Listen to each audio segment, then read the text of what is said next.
Dear brothers and sisters in the Lord, ప్రభునందు ప్రియమైన సహోదరి సహోదరులారా, today's verse for our meditation is taken from the book of Judges, chapter 6, verse 12. నేటి దినం మన ధ్యానం కొరకు న్యాయాధిపతుల గ్రంథం 6వ అధ్యాయం 12వ వచనం నుండి తీసుకొనబడింది. The Lord is with thee, thou mighty man of valor. పరాక్రమం గల బలాఢ్యుడా, యెహోవా నీకు తోడైయున్నాడు. When we study the spiritual journey of Israelites during the period of Judges, న్యాయాధిపతులు ఏలిన కాలంలో ఇశ్రాయేలీల ఆత్మీయ యాత్రను, వారి ప్రయాణం గమనిస్తే it seems almost cyclic. ఇది దాదాపుగా పునరావృతం అవుతూ ఉన్నట్లుగా ఉంది. The people who were serving the true God, suddenly they would have become apostates. నిజమైన దేవుణ్ణి సేవిస్తూ ఉన్న వారు ఉన్నట్టుండి విశ్వాస భ్రష్టులైపోయారు. Due to the influence of the ungodly nations around them, వారి చుట్టూ ఉన్న భక్తిహీనమైనటువంటి జనాంగం యొక్క ప్రభావాన్ని బట్టి these Israelites started worshipping the Gentile gods. ఇశ్రాయేలీలు అన్య దేవతలని పూజించడం ఆరంభించారు. They were not at all gods. అసలు వాళ్ళు దేవుళ్ళు car. This apostasy led them to servitude. ఈ విశ్వాస భ్రష్టత్వము వారిని బానిసత్వానికి నడిపించింది. After few years of servitude, ఆ విధంగా బానిసత్వ జీవితం జరిగిన కొన్ని సంవత్సరాల తర్వాత they would start supplicating to God Jehovah. ఇక వారు దేవుడైన యెహోవాకి మొరపెడుతూ ఉండేవారు.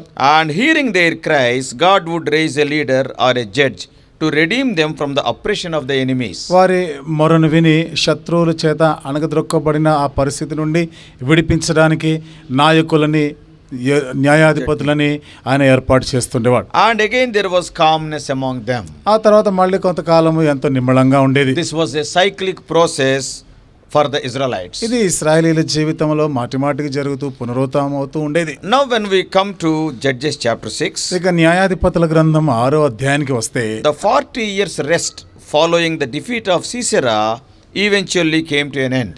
కాబట్టి సీసెరా యొక్క ఓటమి అయిపోయిన తర్వాత 40 సంవత్సరాల కాలం తర్వాత వాళ్ళ ముగింపుకు వచ్చింది. And in their prosperity, Israelites did evil in the sight of the Lord. ఇక ఆ విధంగా వారు ఆశీర్వదించబడుతూ ఉన్నప్పుడు దేవుని దృష్టికి మరింత దోషులైపోయారు. So God delivered them into the hands of the Midianites. అప్పుడు దేవుడు వారిని మిద్యానీయుల చేతికి అప్పగించేవాడు. God brought Israel into bondage through the oppression of the Midianites. కాబట్టి మిద్యానీయులు వారిని అనగదొక్కుతూ ఉండగా దేవుడు వారిని అలాంటి బానిసత్వంలోనికి వదిలిపెట్టాడు. This was a glaring example of God's grace and mercy to Israel.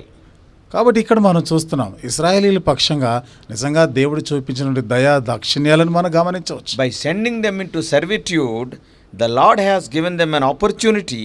Because of that oppression, it would make them turn back to God. వారిని బానిసలుగా అప్పగించిన తర్వాత ఆ పరిస్థితి నిజంగా వారిని మరలా దేవుని వైపుకు మళ్లించడానికి దేవుడు వారిని ఆ విధంగా చేస్తుండేవాడు. It could have been worse if God had just left them alone. ఒకవేళ దేవుడు ఆ విధంగా వారి పరిస్థితికి విడిచిపెట్టి ఉండుంటే ఎంత దౌర్భాగ్యంగా ఉండేది. Due to the oppression of the Midianites, మిద్యానీయుల యొక్క అణిపివేతను బట్టి Israelites were totally humiliated, put to so much shame. ఇశ్రాయేలీలు ఎంతో హీనమైన స్థితికి దిగజారిపోయినట్లు అవమానపరచబడినట్టు చూస్తాం. The children of Israel made themselves the dens, the caves and the strongholds. కాబట్టి ఇక ఇశ్రాయేలీలు వారి కొరకు అన్ని గుహలు, కొండలు అలాంటి ప్రాంతాల్లో వారు దాచుకునే పరిస్థితి వచ్చింది. Also the Midianites did not continually occupy the land. అంతేకాకుండా మిద్యానీయులు ఏదో ఎడతెగక వారి దేశాన్ని ఆక్రమిస్తూ ఉండడం కాదు. But only came at the time of harvest to steal what the Israelites grew. అయితే కోత కాలంలోనే ఏవైతే ఇశ్రాయేలీలు పండించారో వాటిని వారు ఎత్తుకొని వెళ్ళడానికి వచ్చేవారు లేదా పాడు చేయడానికి వచ్చేవారు. They were not leaving any produce for Israel. కాబట్టి ఇశ్రాయేలీల కొరకై వారి పంటలు ఏది విడిచిపెట్టేవారు కాదు. Israel's sin made all their hard work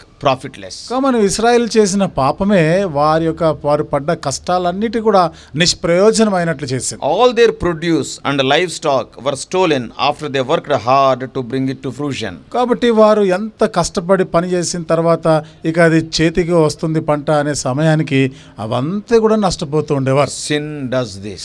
ఇది పాపం చేసిన పని. And it robs us of our hard work and final blessings. కాబట్టి మన యొక్క కష్టార్జితమే కానీ మనకు రావాల్సినటువంటి ఆశీర్వాదాలన్నీ దొంగిలించేస్తుంది. Never forget this truth. ఈ సత్యాన్ని ఎన్నడూ మర్చిపోకూడదు. There are many accomplished men who lose everything in life because they won't stop their sin. ఎంతో మంది వారి జీవితంలో పాపము చేయడము మానని కారణాన్ని బట్టి ఇలాంటి పరిస్థితులకు తరచుగా గురవుతుండేవారు. There are great men, వారిలో గొప్ప గొప్ప వాళ్ళు ఉన్నారు. but they lose everything because of their sin. అయితే వారు చేసిన పాపాన్ని బట్టి అంత నష్టపోతూ ఉండేవారు. And after the long season of humiliation and fruitless labor and poverty, ఎంత కాలము వారు హీనపరచబడిన తర్వాత నిష్ఫలమైనటువంటి జీవితం, దారిద్ర్యమైనటువంటి పరిస్థితులకు వచ్చాక, and because of the domination by the oppressive power of the Midianites, మరి మిద్యానీయులు వారిని అణగద్రొక్కుతూ వారి యొక్క అధికారాన్ని చూపిస్తున్నప్పుడు finally Israelites cried unto the Lord. చివరికి ఇశ్రాయేలీయులు యెహోవాకు మొరపెట్టినారు.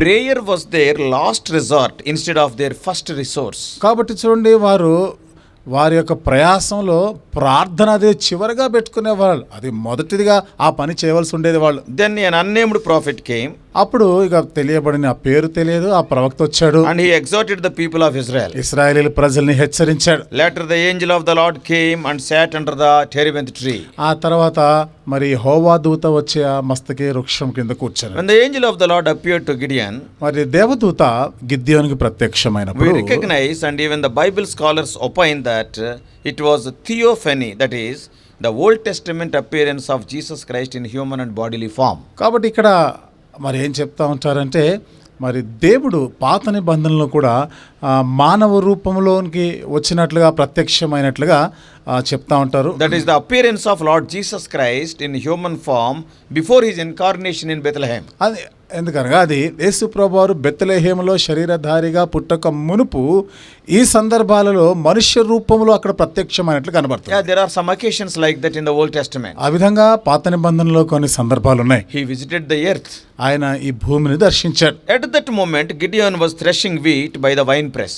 ఆ సమయంలో గానుగ చాటున ఈ గిద్యోను గోధుమలు దుల్లగొడుతున్నాడు. This was both difficult and humiliating. కాబట్టి ఇది ఎంత కష్టమైనది, అంతేకాకుండా వారు ఎంత కించపరిచినటువంటి హీన దశగా చూస్తున్నాం. In those days wheat was threshed in open spaces. ఆ దినాల్లో గోధుమలు అనేవి బయట ప్రాంతంలోనే వాటిని దుల్లగొడుతుండేవారు. Typically on an elevated place so that the breeze could blow away the chaff. మరి ఆ గాలి వచ్చి ఆ పుట్టంతా కూడా చెదరగొట్టలాగిన కొంత ఎత్తుగా ఉన్న ప్రదేశాల్లో ఇలాంటి పని గోధుమ దుల్లగొట్ట. Normally not threshed in a sunken place like the wine press in the low place. మరి ఈ గోధుమలు అనేవి ఎక్కడైతే ద్రాక్షల గానుగా ఉంటుందో అంటే పల్లపు ప్రాంతాల్లో గోధుమలు దుల్లగొట్టేవారు కాదు సాధారణంగా. It is in this situation that we see the angel saying to Gideon, కాబట్టి ఈ పరిస్థితిలో ఇక్కడ దేవదూత గిద్యోనుతో చెప్పడం మనం చూస్తున్నాం. the Lord is with thee, O mighty man of valor. కాబట్టి పరాక్రమము గల బలాఢ్యుడా యెహోవా నీకు తోడై ఉన్నాడు అన్నాడు. This was a strange greeting to Gideon. ఈ మాటలు గిద్యోనుకి ఎంత వింతగా ఉన్నాయి. It did not seem like the Lord was with him. దేవుడు ఆయనకు తోడుగా ఉన్నట్టు ఏమీ కనబడతలేదు. And it did not seem that he was a mighty man of valor. అంతేకాదు ఈయనేదో పరాక్రమవంతుడైన బలాఢ్యుడుగాను లేడు. So Gideon might have turned to see if there is another person to whom the angel spoke. ఈ మాట విన్నప్పుడు దేవదూత మాట్లాడుతుందంటే ఎవరి గురించి చెప్తుందా అని బహుశా గిద్యోను అలా వెనక్కి తిరిగి చూసుంటాడేమో. From the call of Gideon, గిద్యోను యొక్క పిలుపు నుండి I want to share 7 principles. 7 నియమాలని నేను మీతో పంచుకోవాలనుకుంటున్నాను. Number 1, మొదటిది, when you worship the gods of your own culture, that is, if you are slave to your own habits, don't be surprised if God gives you over to the oppression of these idols. నీ ఇష్టమైనటువంటి జీవితాన్ని జీవిస్తూ అనిష్టమైన దేవతలను పూజిస్తున్నప్పుడు దేవుడు అలాంటి పరిస్థితిలో నిన్ను మరి ఆయన అప్పగించేస్తున్నాడు అంటే నువ్వేం ఆశ్చర్యపోక్కర్లే. He will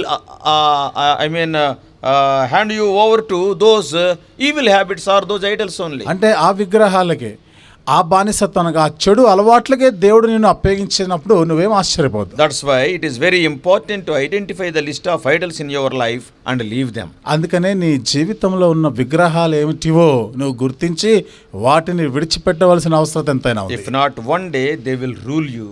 లేదా ఒక దినాన్న అవే నీ మీద ఎలుబడి చేస్తాయి And they will ruin your life. నీ జీవితాన్ని నాశనం చేస్తాయి. This is the first thing. ఇది మొదటి సంగతి. Because they started worshipping the idols and ultimately they became slaves to the Midianites. ఎందుకనగా వారు విగ్రహాలను పూజిస్తూ చివరికి మిద్యానీయులకి వాళ్ళు బానిసలైపోయారు. And the second lesson we learned from the episode of Gideon, మరి గిద్యోను యొక్క ఈ దృశ్యం నుండి మనం నేర్చుకునేటువంటి రెండవ పాఠం, don't ever tell God what you are.